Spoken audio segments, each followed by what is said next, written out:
So as you know, I have told you I am finally playing Last of Us Part 2. Ah, yes, it's yeah. And I'm about like a third way through it.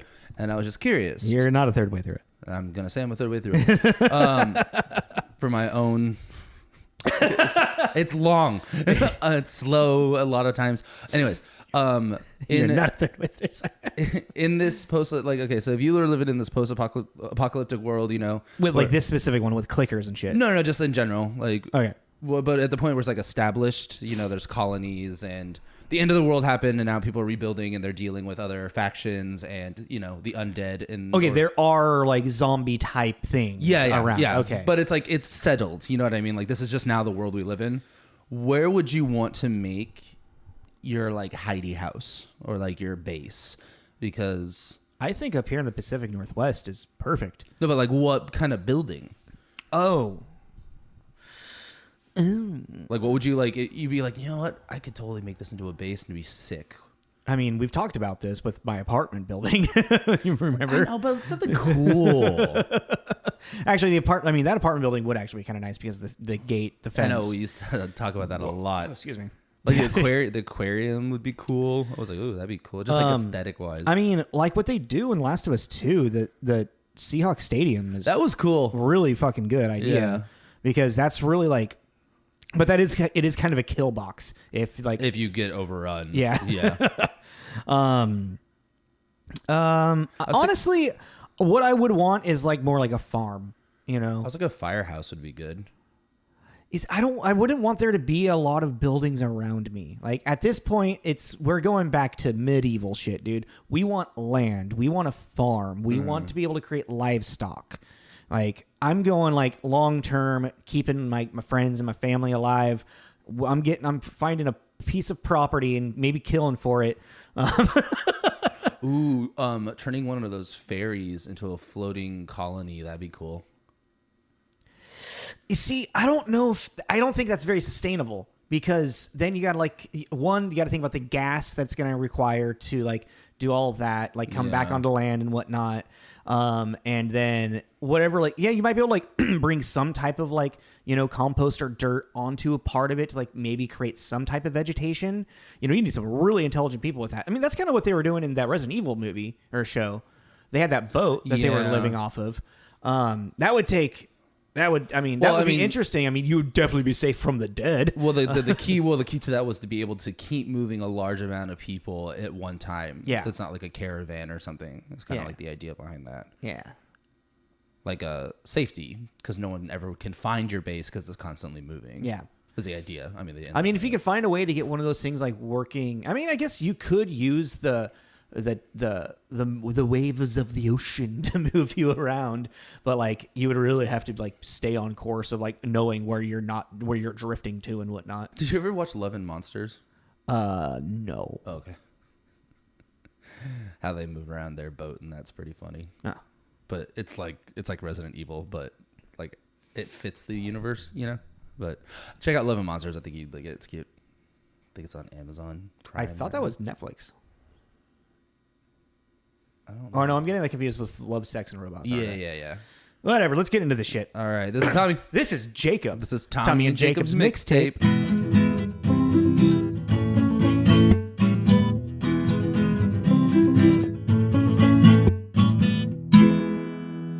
Hey everybody! Welcome to almost the end of the season.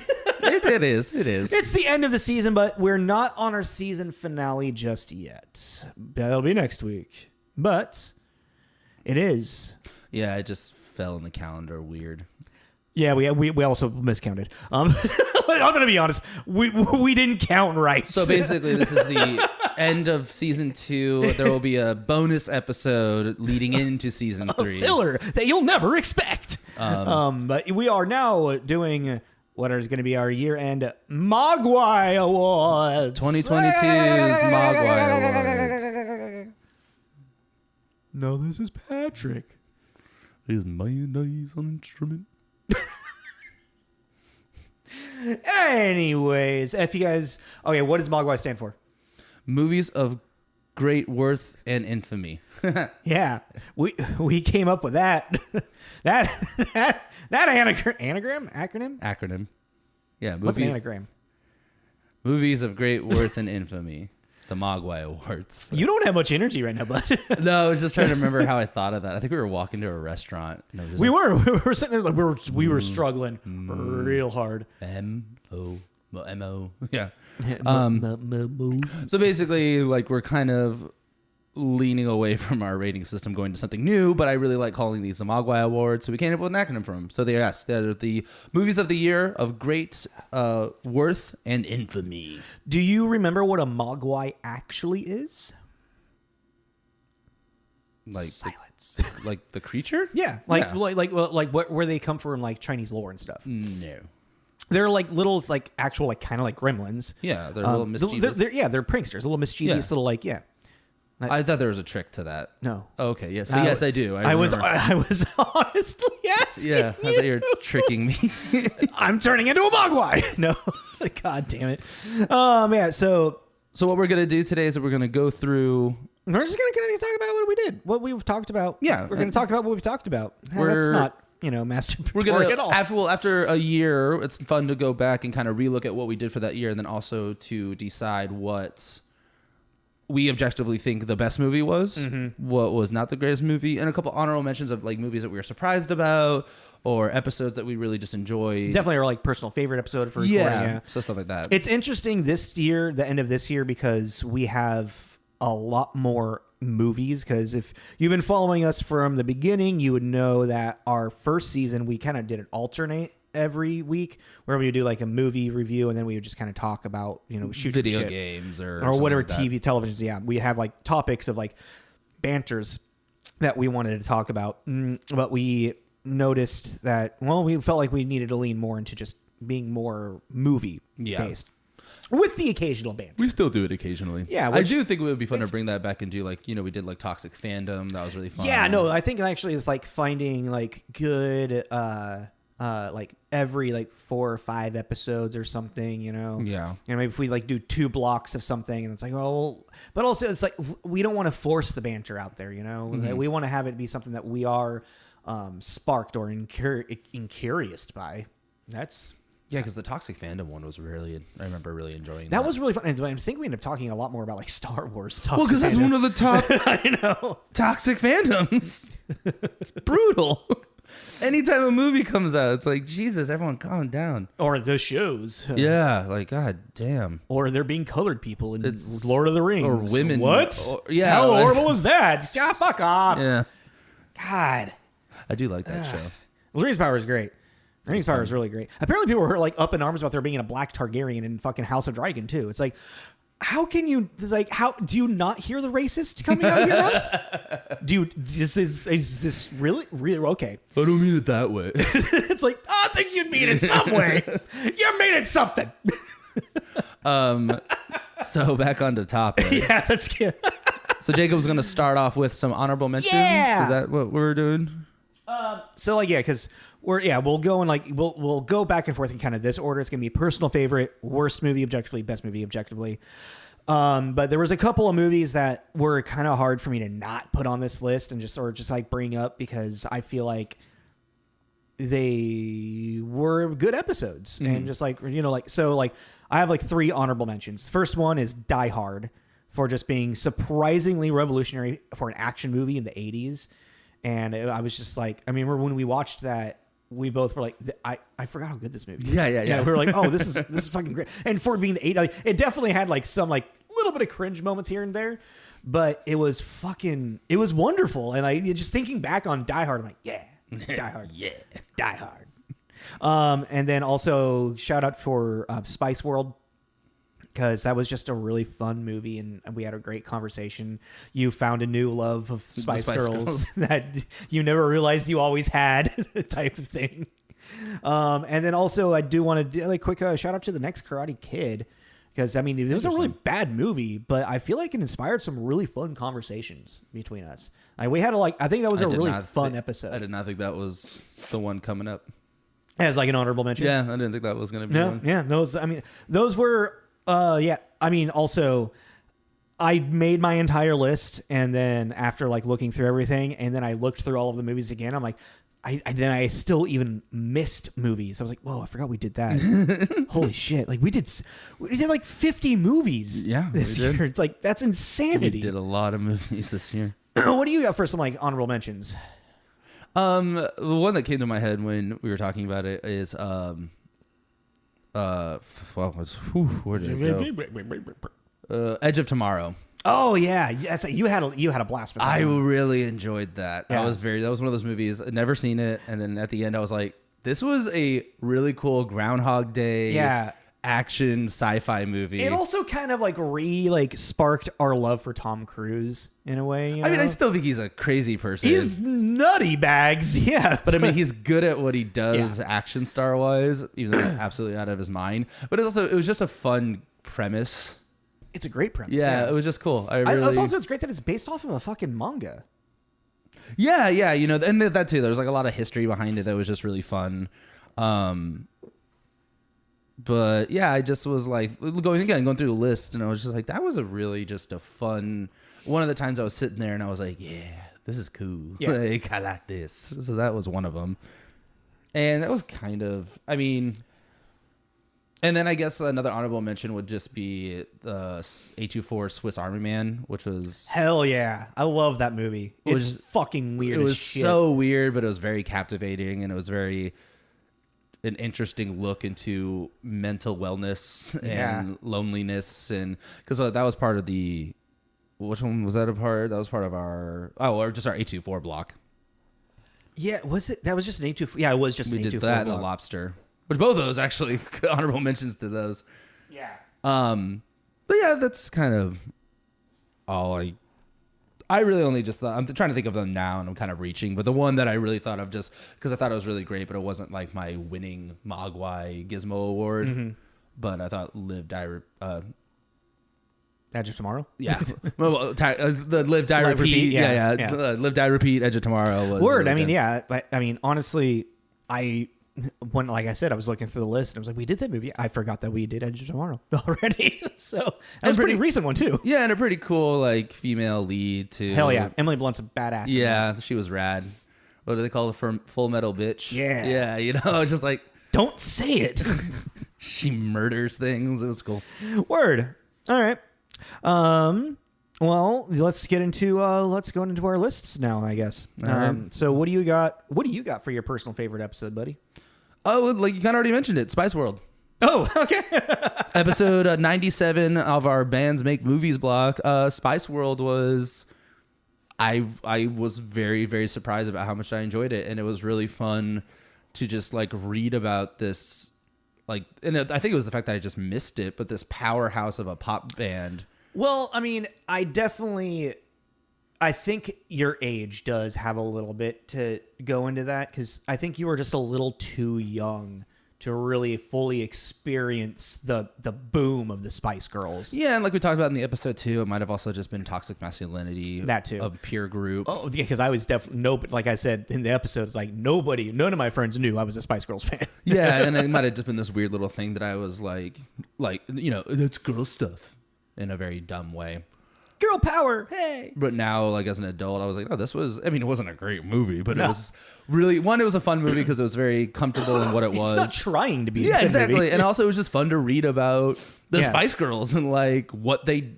How fucking influential they were. The powerhouse they were. I was just like, oh, this is cool. And it's definitely... I mean, going back in that, it's so interesting with them just they were, huge in America, but they were... huge in the UK. Mm-hmm. They still are UK icons. Yeah, no, it's God rest the Queen, sir. Just had to. I don't know why I said that, honestly. Put a timestamp on this. That's what I'm doing. Well, even for reasons for mention, for honorable mention, it's just a fun history lesson for one of the biggest pop bands of all time. Mm-hmm. And that's just because I just was sitting there what? was just sitting at a coffee shop just reading about I them. remember you also saying, like, I didn't realize how many of these songs were actually Spice Girl songs. Yeah, no, it was one of those things too. You know, I was just like, oh, he's like, oh, I thought that was like, didn't you say like one of them you thought was like Whitney Houston or something? Yeah. And you gave me shit for it, and I was like, well, I only ever heard this in karaoke. Yeah. And if you just look at the lyrics and listen to Which the song melody, was it, do you remember? I can't remember. Was it "Wanna Be My Lover"? No. I'll look at the list and let you know. When two become one. No, I think that I could see that one. Maybe that's love before that one. I don't know the word. When two become one. It's like that's how the chorus ends. Okay. But yeah, so that was episode 97 of the Spice World Review was my very favorite episode. Very femme episode. Very femme favorite episode. How about you? What was yours?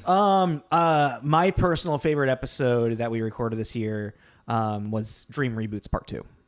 Oh, yeah? Yeah. What really sucked with that was the fact that we ended up having to do it over like a video call because I think I was getting over COVID. Yeah, I was getting over COVID because you got COVID during the fantasy one. Yeah. That's why we did like Willow and yeah, we had to release the lost tapes. Yeah. Oh man, I should have put that as like an honorable mention in there. Anywho, whoever listened to that, thank you for getting through it, and I apologize. But yeah, no. So Dream Reboots Part 2. I mean, I definitely have a little bit of a bias on it, since because I had COVID. I was able to do a lot of fucking research on my 3 things. Yeah. And I like really like I was like the kid that showed up like for like this is a verbal presentation and I showed up with a movie. Yeah. First kid in there I was like, fucking Jacob's showing up. God damn. But like I don't know, there was just really great conversation with like your ideas of like Earthworm Jim and the Dark Justice League coming back and like a 20,000 Leagues Under the Sea, you know, like reboot stuff like was really interesting. But like me talking about Parasite Eve, Pirates of Dark Water, and Animorphs, like I did like the Pirates of Dark Water. Do you want to borrow that DVD and watch those? I mean, yeah, it'll be quick. Yeah, sure. And it's really like one of my favorite things about rewatching that was really seeing like this in between land of the animation and storytelling in animation of like where it was like how like G.I. Joe and Thundercats and He-Man were in the 80s and we're leading towards Batman the animated series, and this weird little stepping stone. This show is like light in the fucking middle. You see like influences of both in it. Do you have my Gargoyles complete series set? I do not. What the fuck? Sorry. I didn't know you had a Gargoyles complete. I don't know what happened to it. I have Speaking of Dream Reboots, that was on our first episode. Yeah. No, our first that's what made me think of it. But yeah, no, it was a really fun episode. I mean, and I kind of want that to be. I want us to have to do a Dream Reboots like every season if we can. Yeah. Because I think it's just there's a lot of like older properties that were from our childhood that are just fun to talk about, you know, and bring up. And I also I saw something was getting rebooted, and it was something we had talked about. And I'm drawing out my language and talking to try to figure it out in my head. Hopefully it'll come to me. Okay. Sorry. Let me know. Well, that's not a hard thing to do, too. Is like if we look at when we did Dream Reboot, we just make it that. Around that time every year. Yeah. I mean, what episode was it? What episode? 87. 87? Okay. That was episode 87. Did you remember when that was? Was it like end of summer? I mean, we're 103, so it wasn't that long ago. I mean, it was like 20 episodes ago, so that's like 5. It's in here. 5 and months. I put the dates on them. It'd be like 5 months ago, so it'd be like April, May. It's longer than you think. I don't think Matey. Oh, can I do a Krusty Krabs? What do you mean? Can you do a Krusty Krab? What's a famous phrase from that Mr. Krabs says? Okay, I was like, who's the fuck is Krusty Krab? Sorry, Mr. Krabs. What's it? That's a nickel. I've been in business a long time, boy. I'm in business a long time, boy. Yeah, there you go. May 24th. I was right. All right. That's when we recorded that. See, it wasn't that hard to find.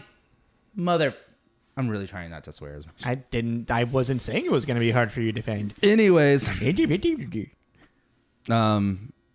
I totally lost my train. What are we doing? Well, I mean, that was our favorite episodes. Okay. Do you want to go first for your worst movie, or do you want me to start off? Go ahead and start off. All right. I objectively think the worst movie we watched this year for this season was Disturbing Behavior. Way back in the horror. Back at the beginning of the season. Back at the beginning of the season.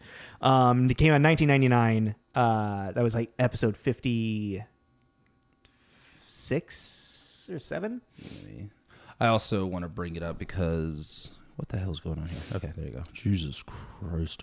I mean, so this it's notably starring Katie Holmes and James Marsden, directed by David Nutter and written by Scott Rosenberg. But this movie, just like, it had just horrible acting, horrible acting, horrible editing, just disjointed storytelling, and actors that are clearly too old to be in high school. For those that maybe never seen it, what is the synopsis? Oh God, what is the synopsis of that fucking movie? Like, it's like a weird mind control for teenagers going on. Like, who is the guy that was it the prince? No, it wasn't the principal. Who was it? Was it the? It was like the who the fuck was? See, this movie was bad. I don't want to remember it. Yeah, basically, it's like this brainwashing. Because what we did for Halloween, the beginning of the season that year, is we did like teenage horror movies, but there's like psychological, creature feature, slasher, and supernatural. Yeah. So yeah, it was Know What You Did Last Summer, Disturbing Behavior, Cursed, and Final Destination. Yes. And so Cursed was a fun episode, actually. Yeah, that was kind of popular. That was a fun block, actually. Yeah. I mean, horror's coming up. We're gonna have fun. We always have fun with spooky season. So yeah, that's our like time to shine. Because it's probably our favorite genre. Yeah, no. So yeah, it's just like this really bizarre brainwashing kind of movie in the realm of like The Faculty, like the kids that are acting out suddenly become perfect preppy. Yeah. But it's like, it's more like, instead of like an alien parasite, they're getting brainwashed. Yeah, it's like psychological. It's like psychological.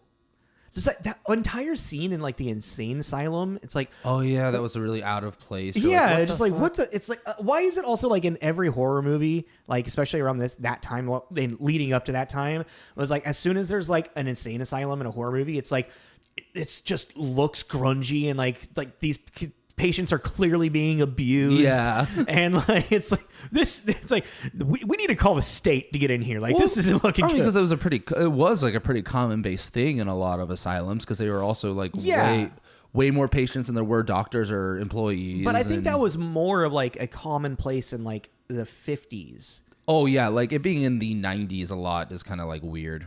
No, that's why it was just a trope to like. But like even at that point, a dated trope. Yeah. Like the movie was actually filled with like dated tropes, and even like James Marsden's characters, like his brother committed suicide, and like he was like, I don't know. Yeah. It's like that. I remember us talking about that movie, and it's like there was like this glimpses of like there could have been a good movie in here, but they just decided to make all of the wrong choices. You know what I mean? And there was like his friend who like sacrificed himself at the end. Like the only interesting character. Yeah, but I was trying to. I remember there being a scene in the cafeteria I really liked.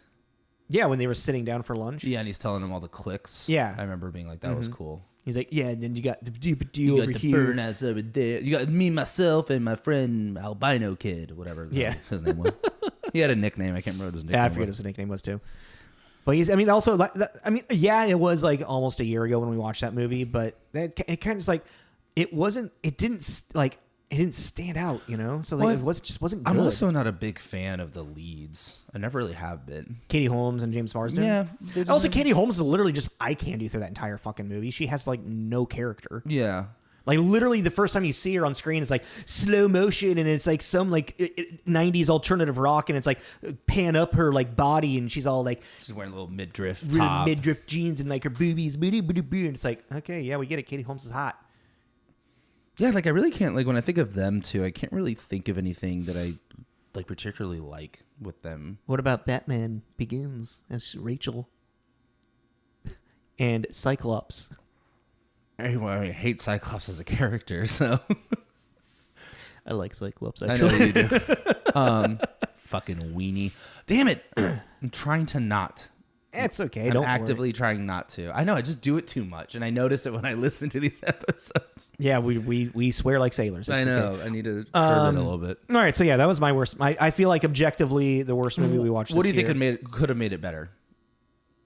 Do you have a simple like this would have just made it not being made? Yeah, a different director, writer, actors, Everything. yeah. Okay.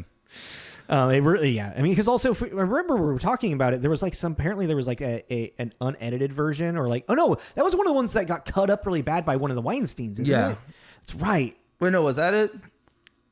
Or the Cursed had that. Cursed had that. Yeah. Cursed was the one that was a completely different movie. Yeah, that's right. And everyone that saw it once it was released was like, "What the hell?" But there was like a bunch of like there is a bunch of like with disturbing behavior. There's a bunch of footage that never made it in the movie as well that could have helped. I don't know.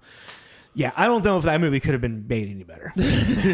Just yeah. Well, let's. What's your objective worst movie of the year? My Spike Award goes to episode number 75. That's right. It was a Stripe Award.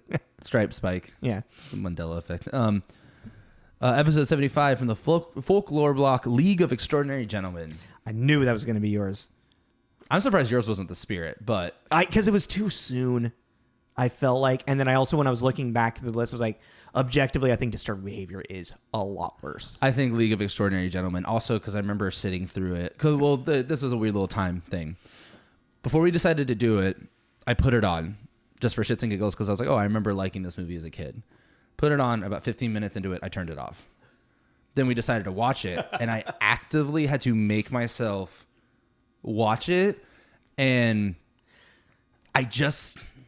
To be honest with you, when we were watching it, I'm pretty sure I didn't really watch it. I couldn't. I was like, I started daydreaming, like just. But why do you feel it's objectively the worst? I kept finding myself looking at my phone and being like, no.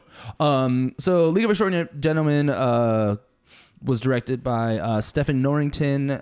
For anyone that might be familiar, it's based on the graphic novel by Alan Moore, and then written for the film by James Robinson, starring Sean Connery, Peta Wilson, Stuart Townsend, blah blah blah blah. Like they clearly spend all their money on Sean Connery. Yeah, people. I think it's like it's very cheesy, but not in a way where it feels like on purpose. It kind of feels like it. They kind of took an Alan Moore like product and made it generic. Yeah, it was very generic, and like the special effects now are very dated, and I don't like using that against a movie just because we have fought for. But it's like in this case, it doesn't. It's not. It looks like a really bad Universal ride. Yeah, it's like when the movie came out, there was clearly. I remember it not better. It didn't look good at the time, really either. Like Dr. Jekyll and Mr. Hyde, I didn't think Mr. Hyde really looked too bad. It was more of just like the action sequences were clearly like. No, but like clearly there. No, but I thought Hyde looked bad because he looked like he was made of styrofoam. He just didn't look. I see what you mean. Like he didn't look like a real thing. He looked like a prop. The writing was really mediocre, and it's just one of those things that's kind of. I think it also goes on the worst list for me too because this could be so much better now, and we'll probably never get that because of that movie. But if you were to take this property and do like an Umbrella Academy, I'm pretty sure I probably brought that up in the episode too. Yeah. But to do a series about the adventures of the League of Extraordinary Gentlemen. And do it properly. And really show the arcs of like Mia Harker and Dr. Well, because Jekyll. she's supposed to be like the leader. The lead, yeah. Yeah. You know, Sean, what's his name? Oh, I can't remember. The Hunter. God, what is his name? From those books. Alan Quartermain. Yeah. Quartermain is like, in the beginning of it is like an opium addict. Like I've been reading it now that you've given it to me. Yeah, I bought Tommy I found the graphic novel, like the complete story. Yeah, and so now actually reading it compared to the movie, I'm like, the book's good. Like this is cool. Like, yeah, this is really cool. And if I really feel did you get to the weird sex scene yet? Not yet, no. But it's like this, like if you were to do like this episodic and really give everyone their arcs, it really, I feel like it could be a really cool thing. Just don't let Netflix get their hands on it because they'll cancel it. Excuse me. But yeah, it's just kind of a bummer because I feel like because this movie, it's very likely this property will never be touched again. Or you're going to have someone that's going to be like an actual passion project and they'll be like, we can fix this. Hulu, get on it. Yeah, like Hulu. Amazon. I don't know. Yeah, Amazon's taking everything right now. Amazon's got... Well, I mean, they've done comic book stuff good justice, honestly. I mean, think about Invincible... The Boys. Also, The Boys, like they've really just made that show into its own beast versus the comics. Like they're two very different styles. Yeah, I mean, and like to make it like better, it's like same thing as like there's nothing really to like just looking back on it too. You know, like the inconsistencies with the Invisible Man Skinner. Yeah. Well, I mean, they couldn't like get the name prop. No, but I mean, like the the makeup that was so bad. I mean, his actual. Oh my god, I forget. It's so bad. Like his actual design. Dorian Gray was annoying. What are you? I'm complicated. Like, shut up. I'm gonna. But he like doesn't he like say something about filling holes? Yeah, to her. Mia at one point. He's making these weird little sexual jokes and advances and. It's just the writing is not good. And is Dorian Gray a character in the graphic novel? I haven't met him yet. I don't think he's in it. I think they added him for the movie. It fits that timeline though. Yeah, it does. 100%. It's not a bad character to put in that universe. No, not at all. Not at all. But yeah, so my Spike Stripe Award goes to that. Just yeah, that makes sense. I mean, that was a fun episode because we're just talking about like the ludicrousy of it. But it's even like thinking about like, you know, we were just saying like the spirit. It's like the spirit was terrible. Yeah. But I couldn't peel my eyes away because of like, what is going on here? Yeah. I don't, you know, I think I got eggs on my face, you know. Like, I think you're really... I think your choice for worst movie is objectively worser than my movie choice. Well, because that's the thing too with Disturbing Behavior. It's like, yeah, it's not a good movie, but it's also,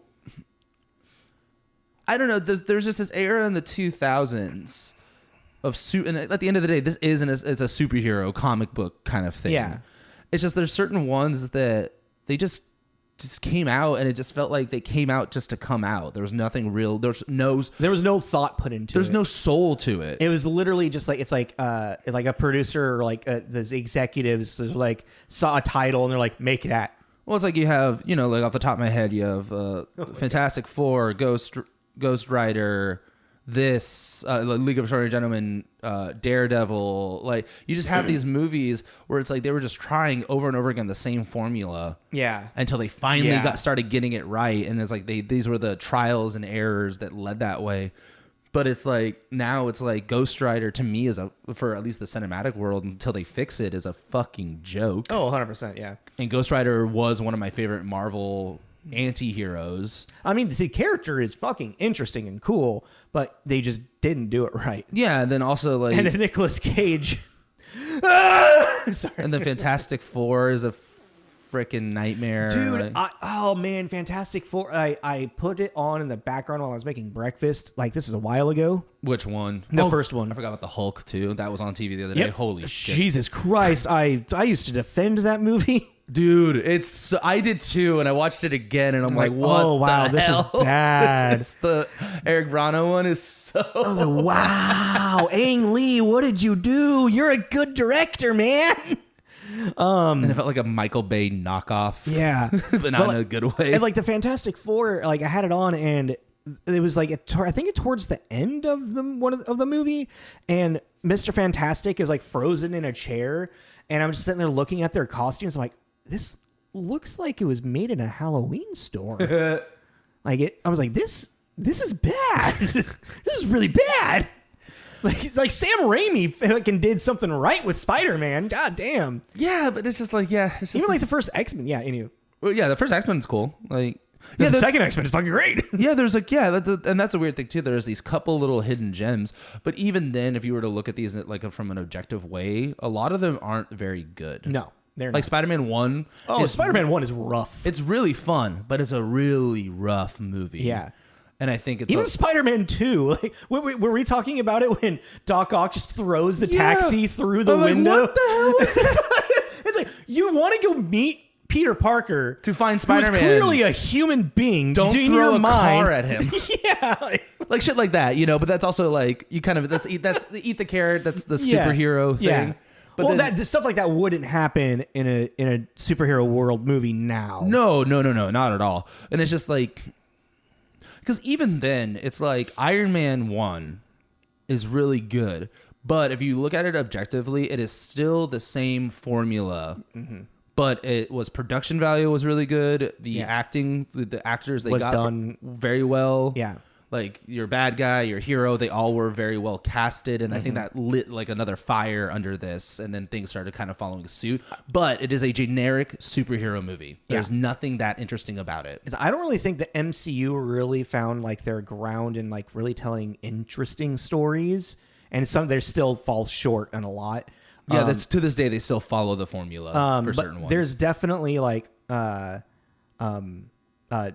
Winter Soldier is, I think, a standout.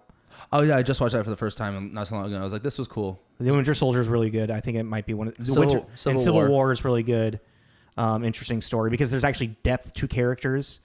You actually see them like struggling with choices. Black Panther's fucking Shakespearean. That movie's great. Ant-Man's fun. Ant-Man's fun, but also it leans into a gimmick. Yeah, it leans into what it's in itself. We really spurred off here from talking about worst movies. You wanted to fill time. I did it. We should get back on track. Okay. Yeah, sorry. But yeah, so that was my... But I mean, that's... And Tommy's worst movie, League of Extraordinary Gentlemen, everybody. But that was the reasoning for it. There's just this era in the 2000s where they're pumping shit out and it didn't have any soul. And they didn't seem to give a shit. Yeah, no. I mean, just movies, and you're talking about just movies in general, not like just comic book movies. Yeah, no, well, I think it's also just like action movies. Yeah. A lot of the time, we're just like, all right, let's get a big name. Mm-hmm. Let's get some special effects. Who cares what they look like? It kind of feels like, and pump it out there. Yeah, no, there was a boom of movies coming out through like the late 90s or through mid to late 90s to 2000s that literally it was just like Fast and the Furious came out of that generation.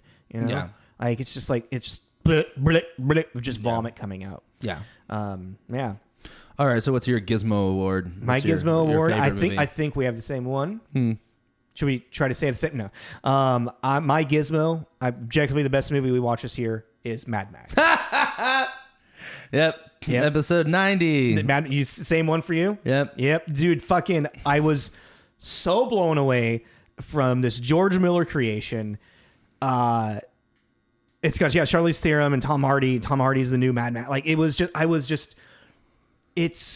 like I don't like what how it's like it doesn't it's like it's so it doesn't even deserve to be as good. It does, but it's so good. I almost didn't. There's no right for it to be as good as it is for being Mad Max. I almost didn't pick it because I was like it's biased, but then I was like. I thought about it this way. I have watched this movie almost 100 times now, and I will watch it 100 more. Yeah, no. So I'm like, why deny me? Yeah, no. Like my favorite. Like, what other movie have we watched that would get to Gizmo? Like maybe The Lobster because it's artsy. Yeah. But like, I mean, it is a damn good movie. Like, I'm not trying to make fun of The Lobster. That was a wonderful, wonderful movie. It's like, let me be fake and let me backtrack. Yeah, no, like. Mad Max Fury Road was like the fact like it's so like all like as much in-camera effects as possible. So much of it is just in-camera effects. Very little CGI put into like a lot of the like car chase scenes. Obviously with the explosions, like well some of the explosions were real. Yes, 100%. It's like there is a big thing. Is like I looked back and I'm like, maybe they shouldn't have wasted all that gas back then.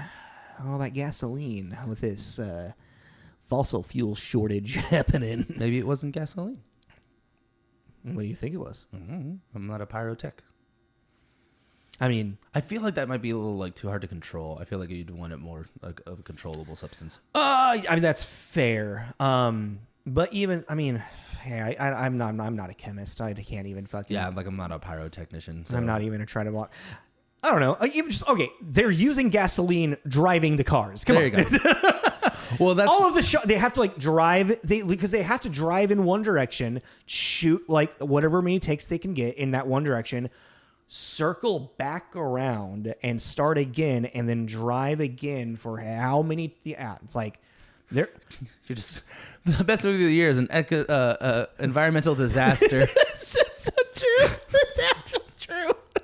Well, it's just like the mass scale of that was also, but also I think something that is very interesting, and it's like I hear people bring it up, like my partner brought it up too, the whole people bring up the guitar guy, a lot, like this kind of like that's really stupid, it's super outlandish, but it's also like, but that is the point of this movie. It is very comfortable in its own skin and what it is. So yes, that might seem weird to you, but for this world. It's not. That's their drummer boy. They're marching.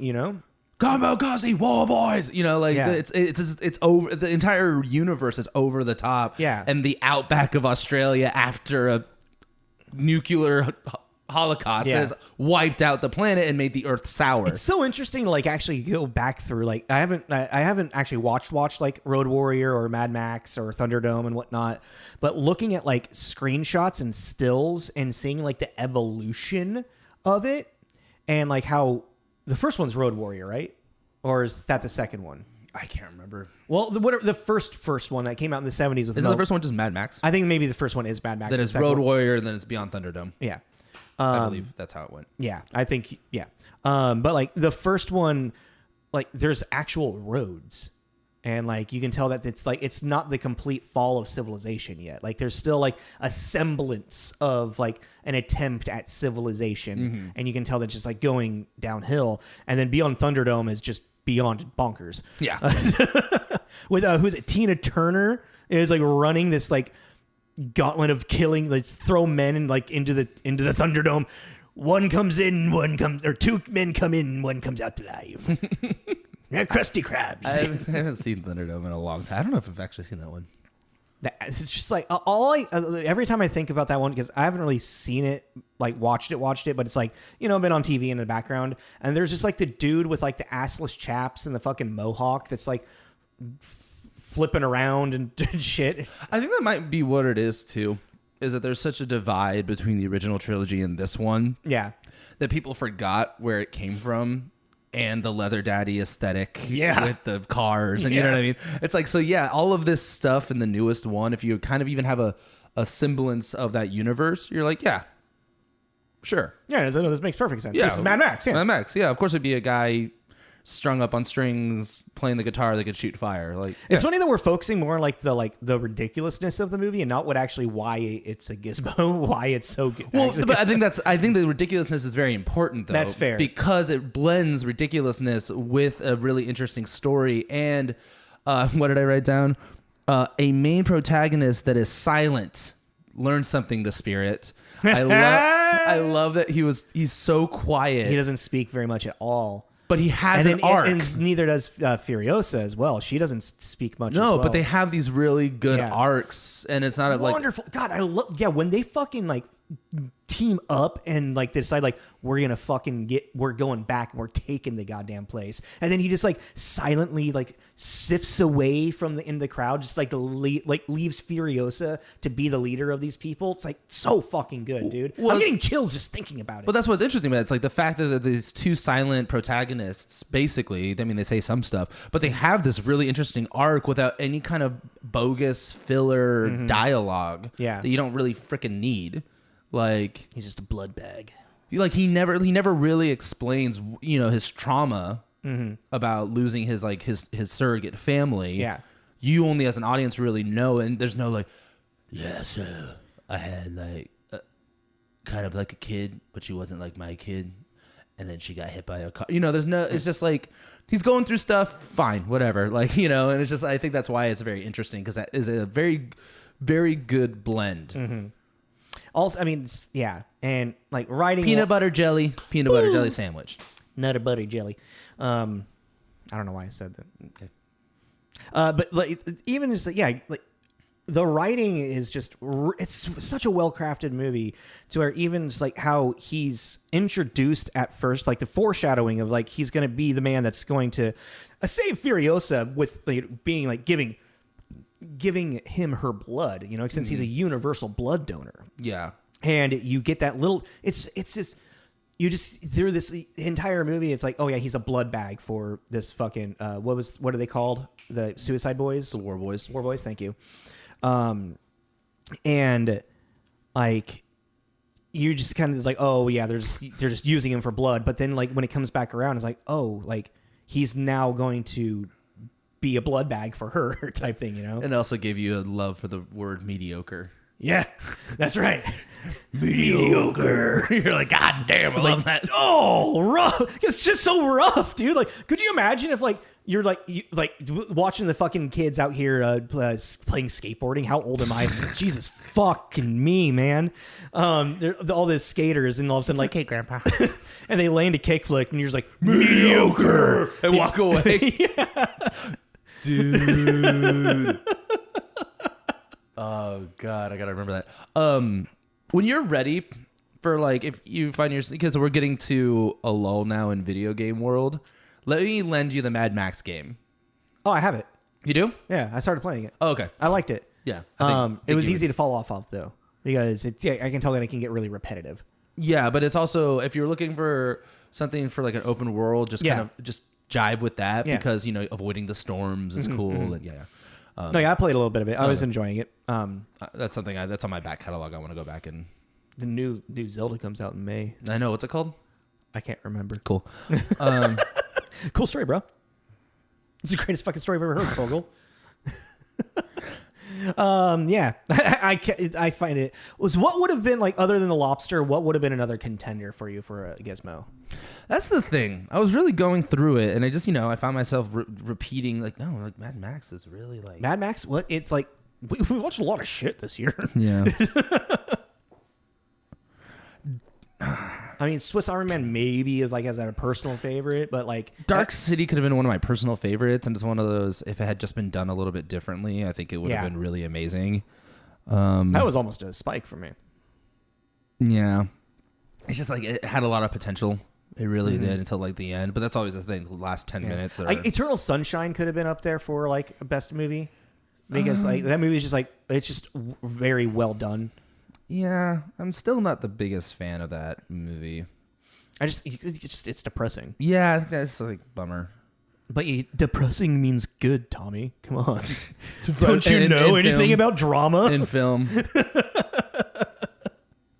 I don't know. Like, I really liked The Holiday, another honorable mention. Yeah, sure. But like, I'm glad you brought that up. I really did. I really enjoyed The Holiday. I thought it was cute. It's very cute. Cute. Kate Winslet's a fucking gem in that movie. I really actually liked that holiday block where we did those Christmas movies, because I even like Family Stone to this day. I really enjoy that. I mean, it's sad, but it's also weird. It's so weird, but it's like, quirky. I guess we're swapping our partners. Yeah. Hey, I'll sleep with your brother. You can sleep with my sister. Okay. Or whatever it was. Oh no, they just swapped brothers. No, because he just immediately fell in love with Claire Danes, right? Right. Yeah. He fell in love with Sarah Claire Jessica Danes' Parker's sister, and then she got with Luke Wilson. Luke Wilson. God, what? Hey kids, let me tell you a story about how I met your mother. I don't know. Snowpiercer was really good. That was pretty good. That was a cool one. Nothing really. Yeah, no, it's like Mad Max. Really, I think it was the most fun for us out of like the good movies. And then I think like honestly, like contenders of like objectively like good movies or best movies that we watch this year, The Lobster and Eternal Sunshine would be right next to Mad Max. Well, like pulling it up to maybe Die Hard as well. I forgot about this. The Lobster had 40 positive, 4 mixed, 0 negatives. Yeah. So it was also just critically. No, that's what I mean. When I mean objective, I'm talking about critically good movies. And Eternal Sunshine is critically a good movie. Mad Max critically won Academy Awards. Die Hard is critically a good movie, you know? Yeah. Interesting. Mad Max has 50 positive, 1 mixed, 0 negative. Yeah, exactly. Forgot about that. So yeah, so I guess our Gizmo Award is Mad Max Fury Road. I like when we have these moments where it kind of like you and I both like we jive. Yeah. Should we push hands together? No, I'm being denied. I was thinking I thought of something else. Oh? It's nothing. I'm not saying it on camera. Oh, okay. Not saying it. Yeah, I mean, I think that's a season. Yeah. That's, well, kind of. Stop saying that. It's the end of our season. We have one more bonus episode coming up, and then we're going to get into our spooky season. It's kind of our season. Yeah, so, I mean, that is the end of, season 2 in regards to, like, all the movies that we're going to be doing. Yeah. Actually, I should have counted. I think I want to say it was around 50 movies, because I think we only had, like, 4, maybe 3 banter episodes. I mean, you don't have to go through and count them right now. We don't need to fill that much time. 2. We only had 2 banters? Mm-hmm. All right, so like 51, I would say. There was only 2 episodes. 51 movies. And we talked about 10 of them today. We talked about 10 of those. Thank you guys for chiming in, listening to us just talk about our favorite shit that we did this year. Yeah, and just to recap, so if you want to check out these episodes, because even though we didn't like the movies, we still did a whole review about them and talked about them in great length. So like my Spike Award was League of Extraordinary Gentlemen. My Spike Award is Disturbing Behavior. And our Gizmo Award is both Mad Max Fury Road. Yeah. And then honorable mentions to Spice World and then Dream Reboots Part 2. Yeah. If you want to check out those. Because even then, it's like, especially now with this season, like our first season's pretty rough, but this second season, I feel like we kind of found our grounding. Yeah, we found more of a flow. And yeah, we might say we don't like these movies, but we still talk about them and go into the history and where they came from and stuff. So if you're interested in any of these titles, go ahead and check them out. I mean, we're reviewing these movies for a reason. Yeah. It's like, it's like we know that we now know it's a bad movie, or maybe we're like, we remember it being a bad movie, and maybe we find some redeeming factors. Like if you go back into our first season, like Johnny Mnemonic was garbage, but there was fun conversations that came out of that and an interesting discovery of stuff. Well, yeah, because there was a moment in League of Extraordinary Gentlemen where I was talking about, like I was saying, the potential of it being something more. Yeah. And you even said, I have a little bit more care for it now because we had this conversation kind of on what it could have been than what it was. So it's like, it's not, we just don't sit there and go, bad movie, boo. No, we talk about its writing, we talk about its directing, we talk about, costumes, special effects, blah, blah, blah. Character arcs, all that shit, Yeah. So thank you for being a part of season 2. We will having a bonus episode, and then like I said, we're going to get into our spooky season, and we're going to be doing some scary movies or Halloween movies. Yeah. I'm actually kind of excited for our filler episode next week. Just to give you guys a heads up, we're going to be just kind of like actually talking about music for the first time. Yeah, influential bands and genres. We are going to go see My Chemical Romance reunion tour. Yeah, we are. And it's going to be fun, and I'm probably going to cry because I'm an emotional person at concerts for some strange reason. I'm just an emotional person. I cry easy. Yeah. So that will be releasing a few days prior to the concert. Yeah. And then we'll get into then it'll be October. And then spooky season. Spooky. Well, thanks for listening. Like, subscribe, all that kind of stuff. We are pretty much on everything now officially, now that your friend pointed out. Oh, we were already on it, actually. Oh, we are? Oh, yeah. Okay. So, there was another podcast thing that I did just add to. Someone sent a recommendation for it. Okay. Yeah. So we're pretty much everywhere you can listen to your podcast. Tell your friends. Follow us on Instagram. Send us a message of anything you might, want to say to us. Yeah. I just want to know you're out there. Yeah, talk to us. We like the feedback. Yeah. So why am I Italian? No. But it's me, Jacob. No. It's me, Tommy. Tommy and Jacob's mixtape. Let's try that again. This is Tommy. This is Jacob. This is Tommy and Jacob's mixtape. Later, guys. Hi, y'all.